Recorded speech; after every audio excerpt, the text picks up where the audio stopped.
13 मे रोजी छत्रपती संभाजीनगर लोकसभेची निवडणूक प्रक्रिया पार पडणार आहे। सध्या आचारसंहिता लागू झालेली आहे आणि आचारसंहितेनंतर संपूर्ण प्रशासकीय यंत्रणा निवडणुकीच्या कामाला लागलेली आहे। आपल्यासोबत संभाजीनगरचे जिल्हाधिकारी दिलीप स्वामी सर आहेत। स्वामी सर, काय सांगाल, कशा पद्धतीने ही सगळी एकंदरीत प्रक्रिया पार पडते आहे? किती एकूण मतदार आहेत, किती मतदान केंद्र असणार आहेत आणि रचना कशी करण्यात आली आहे? औरंगाबाद जिल्ह्यामध्ये 2 लोकसभा मतदारसंघाचा समावेश होतो। एक जालना लोकसभा मतदारसंघ, ज्यामध्ये आपल्या जिल्ह्यातील 3 विधानसभा मतदारसंघाचा समावेश आहे आणि औरंगाबाद लोकसभा मतदारसंघामध्ये इतर 6 विधानसभा मतदारसंघाचा समावेश आहे। जिल्हा निवडणूक अधिकारी म्हणून मला या दोन्ही लोकसभा मतदारसंघाचं काम पाहायचं आहे। तर त्यामध्ये पूर्ण जिल्हाभरामध्ये जवळजवळ 3085 मतदान केंद्राची निर्मिती आपण केलेली आहे।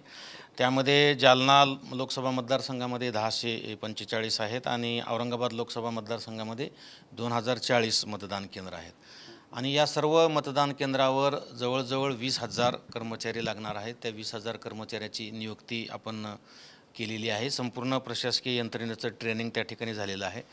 जवळजवळ 345 सेक्टर ऑफिसर, ज्याला आपण झोनल ऑफिसर म्हणतो, त्यांची पण नियुक्ती आपण या ठिकाणी केलेली आहे। मतदारांच्या बाबतीमध्ये सांगायचं म्हटलं तर जालना लोकसभा मतदारसंघामध्ये औरंगाबाद जिल्ह्यातील जवळजवळ 9,97,000 पेक्षा जास्त मतदार आहेत आणि औरंगाबाद लोकसभा मतदारसंघामध्ये 20,35,000 पेक्षा जास्त मतदार मतदान करणार आहेत। जालना आणि औरंगाबाद दोन्ही लोकसभा मतदारसंघात मिळून औरंगाबाद जिल्ह्यातील जवळजवळ 30 लाखापेक्षा जास्त मतदार हे मतदान करणार आहेत आणि हे मतदान चांगल्या पद्धतीनं व्हावं, पारदर्शकपणे व्हावं, निपक्षपणे व्हावं, यासाठी संपूर्ण ती सोय, संपूर्ण त्या सुविधा आणि संपूर्ण ती काळजी जिल्हा निवडणूक विभागाने घेतलेली आहे। भारत निवडणूक आयोगाने यावेळेस बऱ्याच काही नवीन सुधारणा केलेल्या आहेत। त्यामध्ये जे दिव्यांग मतदार आहेत, PWD मतदार आहेत किंवा ज्या मतदारांचं वय 85पेक्षा जास्त झालेलं आहे, अशा मतदारांना घरी बसून मतदान करता येणार आहे। त्यासाठी टपाली मतपत्रिका आमचे जे BLO आहेत किंवा संबंधित अधिकारी आहेत ते त्यांच्या घरी घेऊन जाणार आहेत। त्यांना निवडणूक प्रक्रिया समजावून सांगून गोपनीयतेचा कुठेही भंग होणार नाही याची संपूर्ण काळजी घेऊन ते मतदान त्या ठिकाणी पार पाडलं जाणार आहे। त्याचबरोबर मतदान केंद्रावर मोठ्या प्रमाणामध्ये सुविधा देण्यासंदर्भातल्या सूचना आहेत आणि जास्तीत जास्त सुविधा आम्ही मतदारांना आणि त्याचबरोबर मतदान प्रक्रिया पार पाडणाऱ्या चमूसाठी, उन्हाळा दिवस असल्यामुळं उन्हासंदर्भातली काळजी, मग ते शेड लावणे असतील, पिण्याच्या पाण्याची व्यवस्था असेल, तापमान वाढणार आहे त्यामुळं प्रत्येक मतदान केंद्रावर मेडिकल किट द्यायचं आम्ही व्यवस्था केलेली आहे, त्याचं नियोजन झालेलं आहे। त्याचबरोबर महिला भगिनी मतदार खूप मोठ्या प्रमाणामध्ये येतात आणि काही महिलांच्या कडेवर त्यांचं बाळ असतं, तर त्या बाळाची सुद्धा काळजी घेण्यासाठी आम्ही मतदान केंद्राच्या ज्या इमारती आहेत त्या इमारतीमध्ये आम्ही पाळणाघराची निर्मिती करणार आहोत आणि त्या संदर्भामध्ये महिला बालकल्याणचे आमच्या अंगणवाडी ताई असतील, ANM असतील किंवा आणखी ग्रामीण भागातल्या आमच्या महिला कर्मचारी भगिनी त्यांची नियुक्ती त्या ठिकाणी करणार आहोत आणि एकंदरीतच मतदानाची टक्केवारी वाढावी यासाठी स्वीपच्या नावाखाली खूप मोठे कार्यक्रम आम्ही जिल्हाभरामध्ये सुरू केलेले आहेत।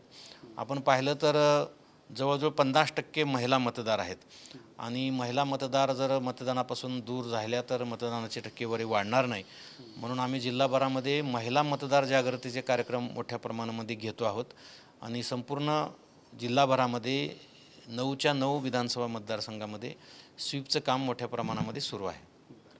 या सगळ्या प्रक्रियेसाठी आपण अपेक्षित अंदाजित खर्च किती ठेवलेला आहे, त्याची कशी रचना करण्यात आली आहे? नाही, आता यामध्ये लोकशाहीचा हा जो महोत्सव आहे आणि ह्या लोकशाही प्रणालीमध्ये निवडणुका हा अत्यंत महत्त्वाचा भाग आहे आणि निवडणुकामध्ये मतदान हा आत्मा आहे असं म्हटलं तर वावगं होऊ नये आणि ही संपूर्ण प्रक्रिया अत्यंत सुरळीतपणे, पारदर्शकपणे व्हावी यासाठी आयोगाने काही नियम घालून दिलेले आहेत। त्या नियमानुसार काम करत असताना खूप मोठ्या प्रमाणामध्ये गाड्या लागणार आहेत, खूप मोठ्या प्रमाणामध्ये स्टाफ लागणार आहे। आता मतदान केंद्रावरची सुविधा देत असताना खूप मोठ्या प्रमाणामध्ये साहित्य बाहेरून आणावं लागणार आहे। हे अधिकारी कर्मचाऱ्याचं मानधन आहे, इंधन आहे, बाकी IT चा वापर मोठ्या प्रमाणामध्ये आहे। तर या सर्व क्षेत्राचा अभ्यास करता म्हणजे आणखी आम्ही त्याचं बजेट तयार केलेलं नाही आहे, परंतु एकंदरीत पाहिलं जाता आता मागच्या वर्षाच्या खर्चाचा मी आणखी अंदाज घेतला नाही, परंतु बऱ्यापैकी खर्च अपेक्षित आहे. तुमच्या जिल्ह्यामध्ये साधारणपणे 3000पेक्षाही जास्त मतदान केंद्र असणार आहेत.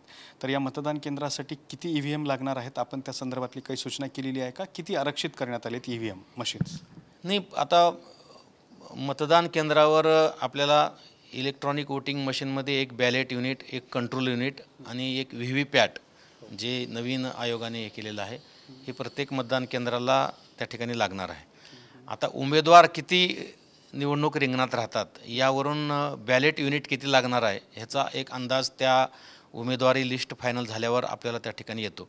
पण आज रोजी आमच्याकडे जे स्ट्रॉंग रूममध्ये इलेक्ट्रॉनिक वोटिंग मशीन आहेत हे मोठ्या प्रमाणामध्ये उपलब्ध आहे. 6000पेक्षा जास्त मशीन आपल्याकडे ऑलरेडी त्याच्या सर्व टेक्निकल टेस्ट करून त्याचं एकदम पोलीस बंदोबस्तामध्ये सीलबंद ह्याच्यामध्ये आपण ते ठेवलेलं आहे.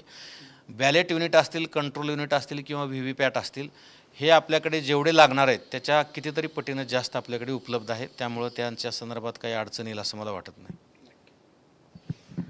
तर हे होते संभाजीनगरचे जिल्हाधिकारी दिलीप स्वामी यांनी स्पष्ट केलेलं आहे की साधारणपणे छत्रपती संभाजीनगर जिल्ह्यात औरंगाबाद जिल्ह्यामध्ये 20 लाखापेक्षाही जास्त मतदान करण्याची शक्यता आहे.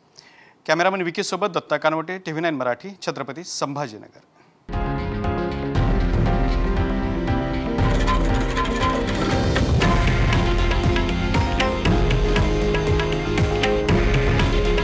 हे आहे देशातील नंबर 1 न्यूज नेटवर्क आणि आपण पाहत आहात TV9 मराठी.